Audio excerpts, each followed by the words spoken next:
¿Qué tal? Buenas tardes. Soy Marcos Jesús Pérez Cortés.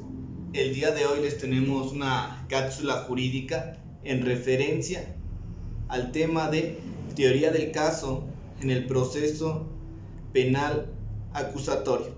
Entonces nos han preguntado en referencia a qué es la teoría del caso, cuántas fases comprende la teoría del caso, para qué nos sirve la teoría del caso en este proceso penal acusatorio.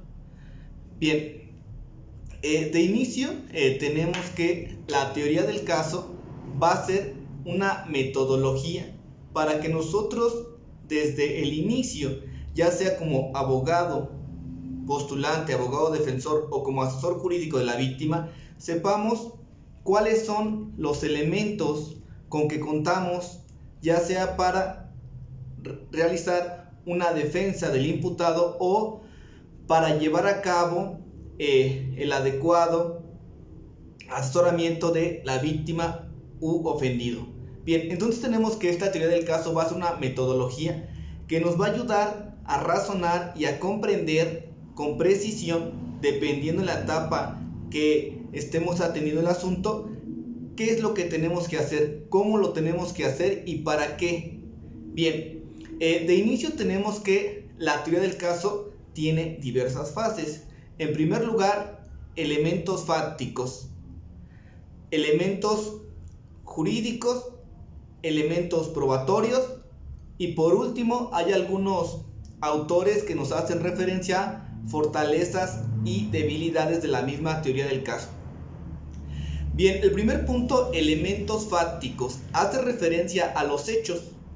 Este conjunto de hechos, la narración cronológica de tiempo, lugar, día, forma de comisión, tiempo, lugar y forma de comisión, cómo sucedieron los hechos, cuál fue la entrevista que se le tomó a la víctima o cuáles son los hechos que se le están imputando a nuestro representado.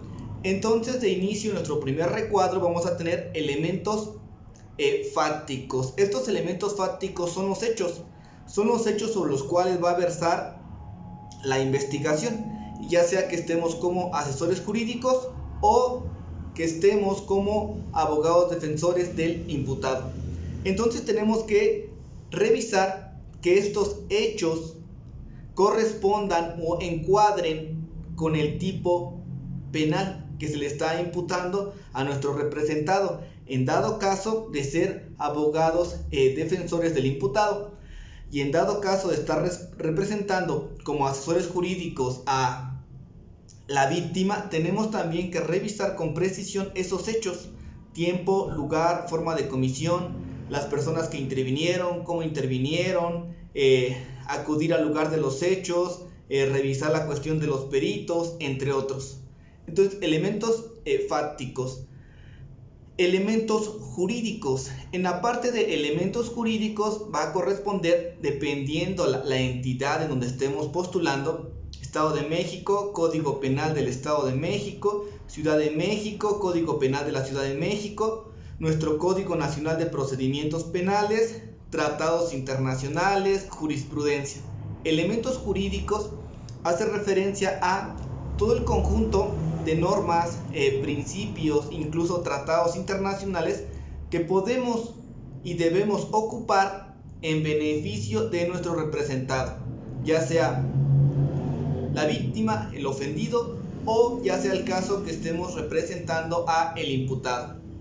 Entonces, reiterando, estos elementos jurídicos, ley, tenemos en particular Código Nacional de Procedimientos Penales y podría ser el caso en un delito federal, Código Penal Federal o el Código Penal aplicable a la entidad federativa correspondiente. Elementos fácticos, elementos jurídicos y elementos probatorios. En referencia a los elementos probatorios va a depender de acuerdo a la etapa en la cual estemos revisando o que estemos perfeccionando el caso. Por ejemplo, si este asunto nos llega a nuestro despacho desde la etapa de investigación, entonces hablaremos de, en primer lugar, registros de la investigación, audios, videos, entrevistas, informe policial homologado, ver qué tipo de delito es, si es de los que amerita prisión preventiva oficiosa o no, y poco a poco vamos a ir incorporando en sede ministerial registros de la investigación. Posteriormente, al ser expuestos ante el juez de control, se convierten estas pruebas en datos de prueba, se les denomina datos de prueba. Posteriormente, en etapa intermedia, medios de prueba, y cuando llegamos a la etapa de juicio, pruebas u órganos de prueba.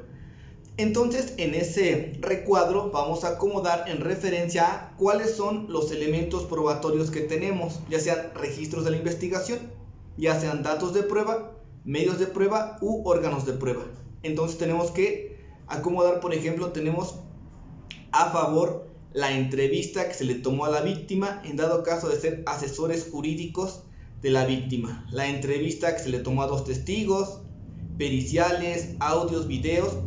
En ese recuadro vamos a ir acomodando entonces estos elementos probatorios.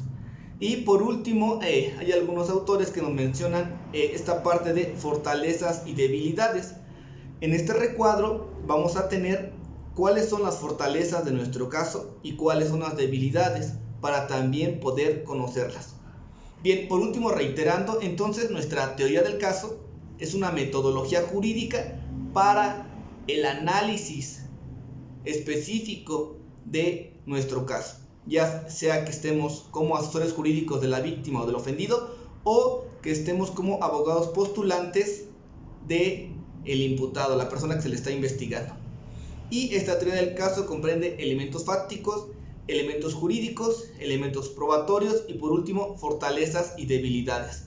Con esto tenemos que siempre tenemos en cualquier asunto que estamos analizando, que estamos representando, ya sea al imputado o a la víctima, tenemos que tener siempre nuestra teoría del caso. Posteriormente de nuestra teoría del caso, también vamos a analizar nuestra teoría del delito. Y bueno, en un siguiente video vamos a comentar en referencia a cómo las sugerencias que les damos para la teoría del delito. Bien, por nuestra parte sería todo en esta cápsula jurídica de teoría del caso. Posteriormente los estaremos invitando para el día 4 de diciembre de 2021 a una conferencia en referencia a prisión preventiva. Bien, espero haya sido de su agrado esta cápsula jurídica y esperamos sus comentarios. Suscríbanse a nuestro canal. Hasta luego.